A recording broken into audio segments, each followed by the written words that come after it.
저를 따라 보시죠. 마음에 근심이 찾아올 때. 송기론 목사님이라는 분이 있습니다. 정말 가정사역을 선두적으로 그리고 창조적으로 참 잘하시는 분이신데요, 이 송기론 목사님의 시간을 붙잡는 지혜라는 글을 아주 최근에 읽게 되었습니다.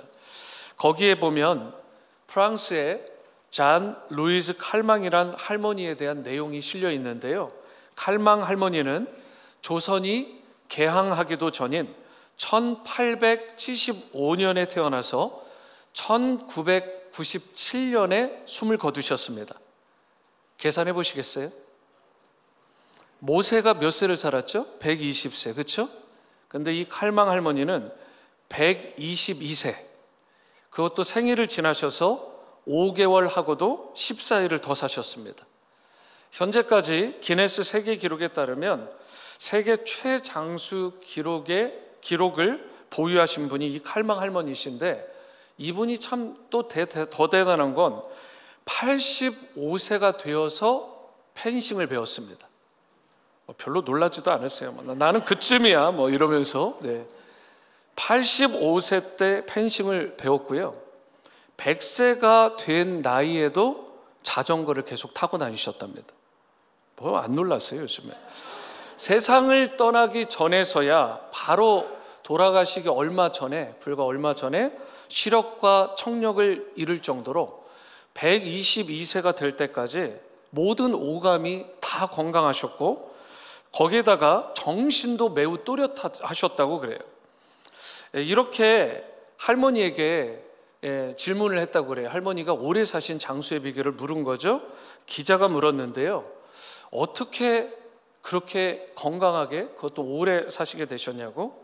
그러니까 이 칼망 할머니가 이렇게 대답을 합니다. 하나님이 나를 데려가시는 것을 잊어버렸나 보지 뭐. 연세가 드셔도 여전히 유머가 있으신, 참 농담도 잘하세요, 그죠? 예전에는요, 여러분 100세 이상을 산다라는 것이 아주 특별한 몇 명만, 극소수의 사람만 그렇게 살 수 있다라고 여겨지던 시대가 있었죠. 그런데 오늘날은 달라졌다라는 것입니다. 환경이, 상황이 달라졌습니다. 일반인들도 장수를 누리는, 거기다가 110세 이상을 사시는 분들이 의외로 많습니다. 여러분들은 잘 못 만나보셨을 수도 있지만, 제가 최근에 1년 동안 이제 신방을 할 때 104세, 105세 저희 교회에 그런 분들이 계세요. 그러니까 일반인들도 장수를 누리는 시대가 됐고요, 소위 수명 백만장자의 시대가 열렸습니다. 그러니까 누가 이름도 잘 지어, 수명 백만장자.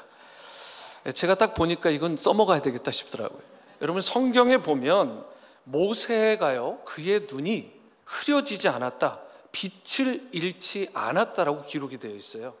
거기다가요, 기력이 정정했다라고 신명기 34장에 기록이 되어 있습니다.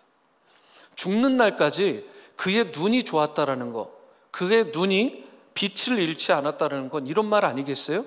녹내장, 백내장 이런 거 없었어요. 저처럼 안경도 안 썼어요. 정말 대단한 분이죠.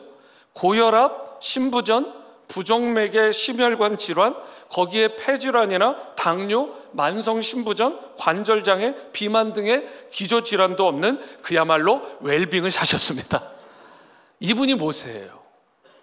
여러분, 그런데 그런 시대가 지금 다시 도래했다고요. 여러분, 이렇듯 우리가 이 세상을 살되 웰빙, 영적으로, 심적으로, 육체적으로 건강하게 사는 것이 중요한 거잖아요. 스위스의 한 노인분이요, 그런데 자신의 80생애를 한번 양으로 계산해 놓은, 참 이것도 인사이트가 있는 통계 같아요. 하여튼 시간이 남으신 건지 똑똑해서 그러신 건지 하여튼 이걸 다 체크를 했어요. 양적으로 80세를 가지고 몇 년을 어떻게 살았는지. 그래서 보니까 본인의 기준입니다. 잠이 26년을 살았대요. 잠을 26년, 노동이 21년, 식사하는데 6년, 남이 약속 안 지켜 기다린 시간 5년. 참 이분도 참 대단하셔. 그걸 어떻게 또 세셨는지. 세면하는 데는 228일이 걸렸대요. 넥타이 착용에 18일. 그런데 안타깝게도 이분은 아이들과 노는 데는 겨우 퀄리티 있는 시간을 보니까, 가치 있는 시간 말고 정말 집중해서 놀아준 시간을 보니까 26일밖에 안 됐던 것 같대요. 그러면서 이분이 의미 있는 두 가지 항목에 대해서 내용을 이렇게 추가했습니다. 불안스럽게 혼자 근심하며 낭비한 시간이 무려 5년. 그 반면에 가장 행복했다라고 느꼈던 시간은 불과 46시간 정도였다라고 이분이 기록을 해놨어요. 성도 여러분, 여러분의 삶은 어떠신 것 같으세요? 80세? 아니 100세? 거기다가 요즘 120세를 사는 인생에서 혹 가장 행복했던 시간이 어느 스위스 노인분의 통계와 같이 불과 46시간 정도라고 우리가 말할 수 있는 것은 아닌지, 그 대신 불안하게 혼자 근심하다가 그렇게 낭비한 시간, 불안하고 어둡게 힘겹게 보낸 시간은 그에 비해서 현저히 많은 5년 이상이 되고 있지는 않은지, 우리가 인생을 살아갈 때요, 혹 문제가 닥칠 경우에 혼자 고민하고 근심한다고 해서 그 문제가 해결되고 행복이 찾아오는 것은 아닙니다. 인생의 문제를 만날 때, 나의 삶 가운데 마음의 근심이 찾아올 때 그것을 처리하고 해결하기 위해서는 반드시 예수님을 만나야 되는 줄로 믿으시기 바랍니다. 그래야 그때부터 새 길이 열리게 되고 문제가 해결되고 참된 기쁨과 행복을 누리는 인생이 될 수 있게 되는 것입니다. 오늘 본문에 보시면 예수님이 여러분과 저에게도 이렇게 강조하시면서 우리에게 임페러티브, 명령형을 사용하셔서 말씀하신 거예요. 1절 상반절을 다 함께 읽어보겠습니다. 시작. 너희는 마음에 근심하지 말라. 저는 바라기로 이 말씀이 여러분과 제가 오늘 드려지는 이 예배 가운데, 말씀을 듣는 시간 가운데 완전히 이루어지고 회복되는 역사가 있게 되기를 주님의 이름으로 축복합니다. 여러분과 저에게 분부하신 말씀이에요. 이 말씀을 반드시 회복하며 살아야 되는 것입니다. 이와 같이 여러분과 제가 이 세상을 살아가는 동안에 마음에 근심이 없이 영적으로, 심적으로, 육적으로 웰빙을 누리며 살아가는 것이 중요한데요, 그렇다면 우리가 어떻게 할 때 인생에 혹 근심이 찾아오더라도 그 근심에 더 이상 눌리지 않고 근심을 이기는 삶, 참된 기쁨과 행복을 이 땅에서도 충만하게 누리며 살아가는 삶을 살아갈 수 있을까? 오늘 주신 본문 말씀을 통해 이 부분을 함께 나누길 원합니다. 첫 번째로, 우리가 근심을 이기는 삶, 참된 기쁨과 행복을 누리는 인생이 되려면 주님을 믿고 신뢰해야 되는 거예요. 주님을 믿고 신뢰해야 합니다. 먼저 1절 말씀을 보시겠습니다. 너희는 마음에 근심하지 말라. 하나님을 믿으니 또 나를 믿으라. 영어 NIV 성경 1절 하반절을 보니까 이렇게 되어 있어요. 우리는 이제 한어 성경으로 보면 믿으라 이렇게 되어 있지만 영어로 볼까요? Trust in God, trust also in me. 그러니까 하나님을 신뢰하는 것과 하나님을 믿는 것은 같이 가는 것인데, Trust in God, trust also in me 라고 하는 부분을 봤을 때 하나님을 신뢰하고 또한 하나님을 믿고 예수 그리스도를 신뢰하고 예수 그리스도를 믿는 것이 중요하다는 거예요. 다른 이야기로 하면 요동치는 세상 가운데 요동하지 아니하는 인생으로 살아가려면 우리가 가장 먼저 주님을 신뢰해야 되는 것입니다. 그리고 하나님을 믿으며 예수님을 믿어야 되는 것입니다. 요한복음 6장 18절에서 19절에 보면 큰 바람이 불어 파도가 일어나더라. 제자들이 노를 저어 10여리쯤 가다가 예수께서 바다 위로 걸어 배에 가까이 오심을 보고 두려워하거늘, 이런 말씀이 있습니다. 이 말씀의 상황이 어때요? 예수님께서 오병이어의 기적을 베푸시고 제자들을 먼저 보내놓고 산에 가서 간절히 기도를 하셨습니다. 그런데 기도하시던 중에 제자들이 탄 배가 그만 그 호수 한가운데에서, 바다 한가운데에서 큰 풍랑으로 인해서 위기에 처하는 것을 보게 되시자 예수님께서요, 물 위를 유유히 걸어오십니다. 그리고 그 배에 타시게 되죠. 그러면서 제자들에게 이렇게 말씀을 하신 거예요. 요한복음 6장 20절과 21절은 다 함께 읽겠습니다. 시작. 이르시되 내니 두려워하지 말라 하신대 이에 기뻐서 배로 영접하니 배는 곧 그들이 가려던 땅에 이르렀더라. 여러분, 물 위를 사람이 걷는 게 가능해요? 가능하지 않아요? 가능하지 않죠. 여기서 주저하시는 분은 의심이 되는 분들이에요. 여러분, 물 위를 걷는 사람이 어디 있습니까? 못 걷습니다. 이건 자연적인 현상이에요. 그런데요, 천지를 창조하시고 모든 만물의 주관자가 되시는 예수님이시기 때문에 물 위를 유유히 걸어오신 것입니다. 물 위를 걸으신 일은 예수님의 신성, 곧 예수님의 하나님 되심을 밝히 드러내신 사건이에요. 그러니까 제자들은요, 예수님께서 이와 같이 자연보다 크시고 바다와 파도의 주인이 되셔서 그 모든 것을 컨트롤하셨다는 사실을 분명히 목도했어요. 그뿐만이 아닙니다. 굶주린 자들을 오병이어의 기적과 같은 역사를 통해 주님께서 먹이셨고요, 거기다가 병자들을 치유하셨고요, 심지어 죽은 자까지 다시 살리시는 그 놀라운 역사의 현장에 제자들이 있었어요. 그러한 예수님을 제자들이 보았기 때문에 안심하고 이제는 그 예수님을 철저히 신뢰하고 믿었어야 되는 것입니다. 그래서 예수님께서도 오늘 본문 1절에서 이렇게 말씀하신 거잖아요. 하나님을 믿으니 또 나를 믿어라. Trust in God, trust also in me. 이곳에서 약 50분 정도 되는 거리에 그 볼티모어, 거기에 존스 홉킨스라는 아주 좋은 병원이 있죠. 그 설립된 연도를 보니까 1889년이에요. 이게 대단하죠. 역사가 오래됐습니다.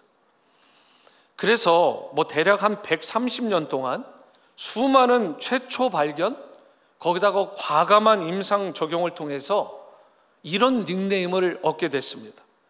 난치병 환자의 마지막 희망, 의학의 표준 정립.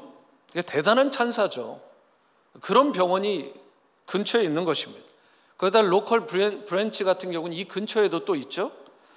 그런데 이 병원과 그리고 이 의과대학을 세우는 일에 누구보다 혁혁한 공을 세운 현대의학의 아버지라고 불려지는 인물이 있는데 그의 이름이 윌리엄 오슬러입니다. 그 윌리엄 오슬러도 처음부터 뛰어난 의사였을까요?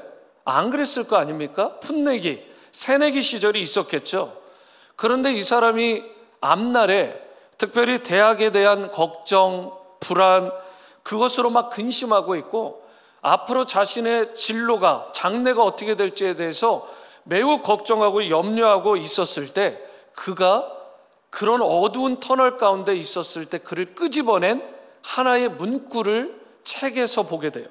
그 책에 바로 저자가 토머스 칼라일이라는 역사학자인데 그가 쓴 글 가운데 이 한 토막입니다. 제가 한번 읽어드릴게요. 우리가 해야 할 중대한 일은 멀리 있는 불확실한 일이 아니라 아주 가까이에 있는 확실한 일이다.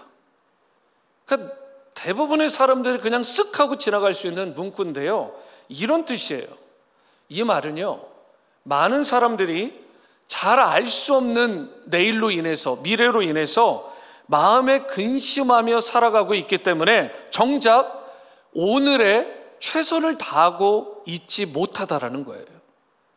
윌리엄 오슬러가 이 글을 읽은 후에요, 몬트리올 제너럴 병원에서 근무하던 시절부터 마음에 근심하는 대신에 오늘의 최선을 다하자, 이 자세로 살게 되었고요.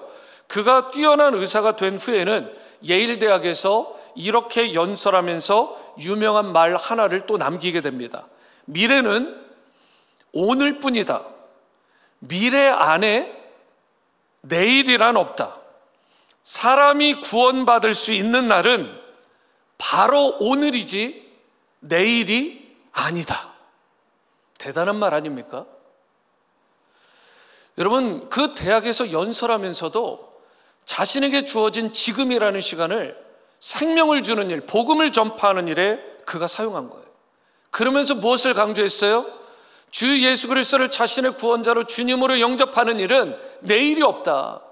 무슨 일이 벌어질지 모른다. 하지만 바로 그 시간이 오늘, 지금이 돼야 된다. 그렇기 때문에 여러분과 저도요, 지금이라는 시간을 더 이상 낭비하지 말고 주님께 아끼지도 말고 계속해서 그분을 위해, 그분의 나라를 위해 우리가 영광스럽게 소중하게 드려야 될 줄로 믿습니다. 그렇게 주님 안에서 부끄럽지 않은 오늘을 살잖아요. 오늘 지금이라는 시간을 성실하게 살아가잖아요. 그렇게 될 때 여러분과 저의 미래를 주님께서 축복하시고 책임져 주신다라는 거예요. 사실 근심이라는 것은 내가 근심한다고 해서, 노력하고 염려한다고 해서, 그리고 이 모든 것들이 쉽게 해결되는 게 아니라는 거죠. 내가 다짐하면서 근심하지 말아야지, 염려하지 말아야지, 근심, 걱정, 더 이상 no, 근심, 걱정. 그럼 뭐가 생겨요? 근심, 걱정이 생기는 거죠. 계속 그것만 묵상하니까.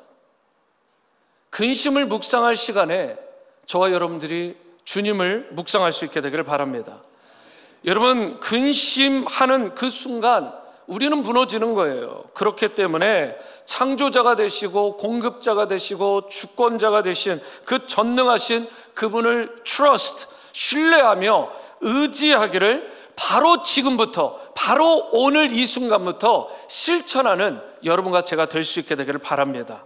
그리고 여러분, 주님께서 맡기신 가정 돌보기, 또 사역 감당하기, 직장 일하기 등 내일 무슨 일이 일어날까를 막연히 근심하면서 그렇게 하루를 근심되게 걱정스럽게 보내면서 날려보내지 마시고 지금이라는 시간을 소중하게 여기면서 주님께서 맡겨주신 그 모든 일 하나하나에 최선을 다하는 여러분과 제가 될 수 있게 되기를 바랍니다.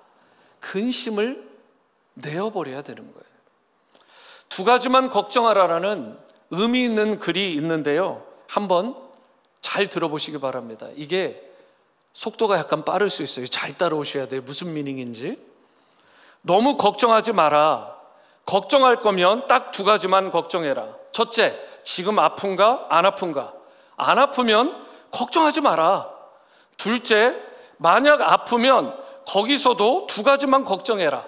낫는 병인가 안 낫는 병인가. 만약 낫는 병이면 걱정하지 마라. 셋째, 만일 안 낫는 병이면 두 가지만 걱정해라. 죽을 병인가 안 죽을 병인가. 안 죽을 병이면 걱정하지 마라. 넷째, 그런데 죽을 병이라면 그때도 두 가지만 걱정하면 된다. 천국 갈 것인가 지옥 갈 것인가. 천국에 갈 거라면 걱정할 거 없다.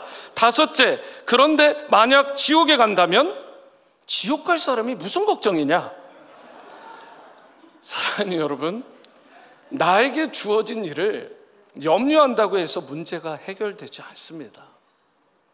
근심하고 염려하기보다 하늘 보좌에 계신 하나님과 예수 그리스도께 온전히 나아가는 여러분과 제가 될 수 있게 되기를 바랍니다. 우리가 부르짖어 기도하면 미쁘신 주님께서 가만히 있으시겠어요? 아니죠. 여러분과 저의 기도에 귀 기울여 주시고 반드시 응답하시마 약속해 주셨습니다. 그러므로 근심할 시간에 뭐 해야 돼요? 기도해야 되는 것입니다. 우리가 염려할 시간에 뭐 해야 돼요? 찬송해야 되는 거예요. 주님이 맡기신, 그러면서 오늘 지금 내가 해야 될 사명, 주님이 맡겨주신 그 사명을 기쁨으로 감당해야 되는 것입니다. 바로 그때에 주님께서 근심 대신 희락으로 바꿔주시는 그 은혜를 베풀어 주실 뿐만 아니라 여러분과 저의 문제도 반드시 해결해 주실 것입니다. 항상 주님을 신뢰하시고 바라보심으로 근심을 이겨내시고 참된 기쁨과 행복을 이 땅 가운데서도 이미 풍성하게 누리며 살아가는 여러분과 저의 삶이 될 수 있게 되기를 주님의 이름으로 축원합니다. 두 번째로, 우리가 근심을 이기는 삶, 참된 기쁨과 행복을 누리는 인생이 되려면 영생의 길을 알아야 됩니다. 영생의 길이 무엇인지, 영원한 생명을 얻는 방법, 그 길이 무엇인지를 밝히 알아야 되는 것입니다. 4절 말씀을 보십니다. 내가 어디로 가는지 그 길을 너희가 아느니라. 예수님께서 이렇게 말씀을 하셨어요. 그런데 5절에 도마가요, 예수님이 어디로 가셨는지 도무지 알지 못하겠다라고 얘기해요. 5절을 보세요. 도마가 이르되 주여 주께서 어디로 가시는지 우리가 알지 못하거늘 그 길을 어찌 알겠습니까? 그때 주님께서요 6절과 같이 말씀을 하셨습니다.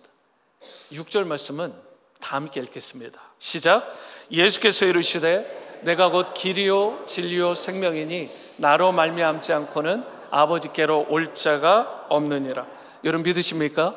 이 도마는요 아버지의 집, 곧 예수님이 가시는 곳이 어디입니까? 그 장소에 대해서 물은 거잖아요. 그런데 예수님은요 그 장소가 아니라 그 길, 그 방법에 대해서 답변을 하세요. 여러분 이게 지금 굉장히 다른 차이입니다. 예수님께서 그러면서 그 길에 대해서, 그 방법에 대해서 분명하게 이렇게 말씀하세요. 예수님 외에는 하나님 아버지께 나아갈 다른 방법이 일체 없다는 것입니다. 영원한 생명, 곧 영생을 얻는 길은 오직 예수 그리스도를 자신의 구원자로 믿고 주님으로 영접하는 방법 외에는 없다라는 거예요. 여러분 예수님께서 내가 너희를 위하여 거처를 예비하러 간다 라고 말씀하셨을 때 제자들이 굉장히 근심을 합니다. 왜 그랬을까요? 예수님께서 자신들을 버리고 떠나시는 것으로 오해를 한 것입니다. 근데 예수님은 뭐라고 말씀하셨느냐? 내가 너희를 위해 무언가를 준비하러 간다라고 이야기를 하시거든요. 그리고 그 준비가 끝나면 어떻게 하시겠대요? 다시 오셔서 너희도 나 있는 곳에 거하게 하겠다. 이런 놀라운, 이런 영광스러운, 이런 축복된 말씀을 하신다고요. 여러분과 제가 예수님의 제자들이잖아요. 그럼 주님께서 여러분과 저를 향해서 오셔서 그분이 거하시는 곳에, 그 천국에, 하나님의 나라에, 영원한 그 나라에 임하게 하시겠다, 거하게 하시겠다라고 약속해 주신 것입니다. 이게 얼마나 감격스러운 거예요. 그런데 과연 그곳이 어떤 곳이냐는 거예요. 여러 말씀들이 있지만 요한계시록 21장 2절에서 4절을 보실까요? 무엇을 준비하러 가시는지, 그곳이 어떠한 곳인지. 또 내가 보매 거룩한 성 새 예루살렘이 하나님께로부터 하늘에서 내려오니 그 준비한 것이 신부가 남편을 위하여 단장한 것 같더라. 내가 들으니 보좌에서 큰 음성이 나서 이르되 보라, 하나님의 장막이 사람들과 함께 있음에 하나님이 그들과 함께 계시리니 그들은 하나님의 백성이 되고 하나님은 친히 그들과 함께 계셔서 그 다음에요 모든 눈물을 그 눈에서 닦아주시니 다시는 사망이 없고 애통하는 것이나 곡하는 것이나 아픈 것이 어떻게 해요? 다시 있지 아니하리니 처음 것들이 다 지나갔습니다. 요즘 우리가 요한계시록으로 큐티하고 새벽에도 말씀을 나누고 있는데요, 요한계시록 특별히 4장에 하늘나라, 곧 하나님의 나라가 나오는데요, 하나님을 중심으로 무지개가 둘러서 있어요. 그리고 그 무지개 바깥으로 네 생물이 둘러 있습니다. 그리고 24장로가 두르고 있고, 그리고 그 바깥으로 천사들이 두르고 있어요. 이걸 동시몬이라고 하죠. 그런데 진짜 중요한 건 뭐예요? 그 안에 가운데 누가 계시다는 거예요? 하나님과 어린 양 예수 그리스도가 계신 것입니다. 보좌에 앉으신 하나님과 어린 양 예수 그리스도가 그곳에 그 중심에 계신 거예요. 그리고 그 외에 모든 피조물, 천사도 피조물이잖아요. 내생물, 장로 다 피조물들입니다. 이 모든 것들이 다 하나님 앞에 최고의 영광을 올려드리는 거예요.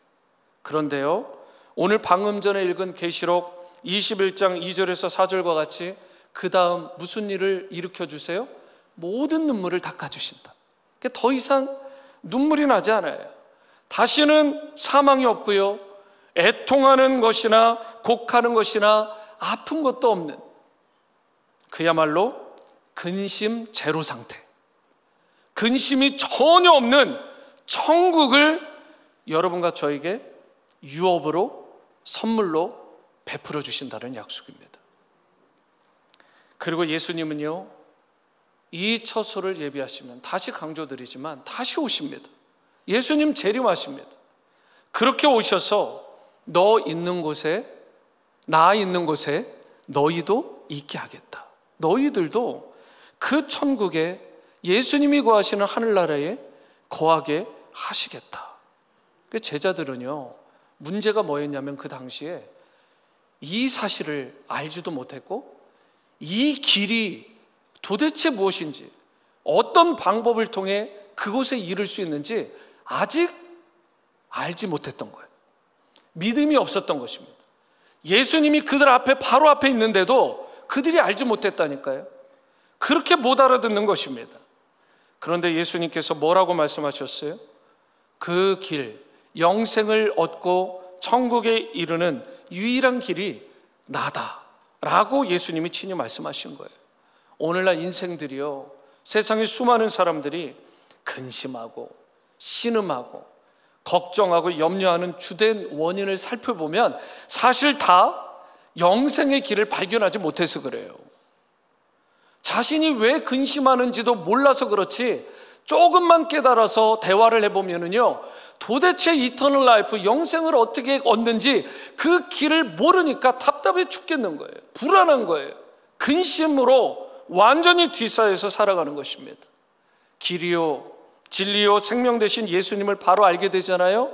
그러면 이 땅에 웬만한 근심들 다 사라지는 거예요. 좀 더 정확하게 얘기할까요? 영원한 생명의 길을 제대로 발견하고요, 영생을 얻게 되고요, 영생의 축복을 이 땅에서 이미 제대로 누리잖아요. 그러면 그때부터 일어나는 현상이 이 세상의 것들이 시시해집니다. 별로 이 땅의 것들, 그래서 돈 때문에요, 주눅들지 않아요. 여러분, 이 땅에 한 줌 재와 같은 권력, 명예, 인기 이런 것들 없을까봐, 잃어버릴까봐 바들바들 떨지 않습니다. 영생의 축복을 누리는 자답게 항상 당당하고 멋지고 아름답고 향기 나게 살아가는 것입니다. 예수님은 모든 인생에게 분명한 길, 영생의 길이 되어주시는 분이세요. 그래서 6절을 영어 NIV 성경으로 보면 어떻게 돼 있어요? I'm the way, the truth, and the life라고 돼 있잖아요. 이게 무슨 말이에요? way, truth, life, 이게 명사인데 거기에 정관사 뭐가 붙어 있어요? 더가 붙어 있잖아요. 이게 무슨 의미죠? 여러분 잘 아시잖아요. 그러니까 그 길, 그 진리, 그 생명인 거예요. 다시 말하면 다른 길은 없다는 것이죠. 다른 진리, 다른 생명 없다라는 것입니다. 예수님만이 유일한 영생의 길이 되시고 진리가 되시고 생명이 되신다라는 거예요. 예수님으로 말미암지 않고는 하나님 아버지께 나아갈 일체의 길과 일체의 방법을 주시지 않았다라는 것입니다. 오직 예수님 안에 참된 평안과 기쁨과 행복과 영생이 있는 것입니다. 그리고 그 영생의 길이 되신 예수님을 알고 믿고 받아들일 때 삶에 찾아오는 근심은 안녕하고 보낼 수 있게 되고, 그 근심을 이기고 승리하는 인생으로 당당하게 살아갈 수 있게 되는 것입니다. 많이들 아시는 스토리시겠지만 이 스토리로 오늘 말씀을 맺고자 합니다. 유정옥 사모님이 쓴 울고 있는 사람과 함께 울 수 있어서 행복하다, 이런 책이 있습니다. 그 책에 이런 내용이 실려 있어요. 나는 요즘 내 삶의 모든 경기에 임하면서 두려움이 사라졌다. 그것은 경기에 임하는 선수의 이름 대진표를 바꾸었기 때문이다. 다윗도 그 경기의 대진표의 이름을 바꿀 수 있었기 때문에 근심하지 않고 승리할 수 있었다. 소년 다윗 대 골리앗 장군, 누가 봐도 다윗이 진다. 하나님 대 골리앗 장군, 누가 봐도 골리앗이 진다. 모세도 그 경기의 대진표의 이름을 바꿀 수 있었기 때문에 근심하지 않고 승리할 수 있었다. 양치기 모세 대 애굽의 바로왕, 누가 보아도 모세가 진다. 하나님 대 애굽의 바로왕, 누가 보아도 바로왕이 진다. 나는 요즘 내 삶의 대진표를 다시 짜고 있다. 내 이름을 빼고 하나님의 이름으로 바꾸는 것이다. 예를 들면 유정옥 대 말기암, 누가 봐도 유정옥이 진다. 하나님 대 말기암, 누가 봐도 말기암이 진다. 사랑하는 여러분, 우리도 자신의 힘으로 어쩔 수 없는 이 말기암과 같은 것들이 삶의 현장에 찾아올 수 있습니다. 이런 일들이 너무 많아요.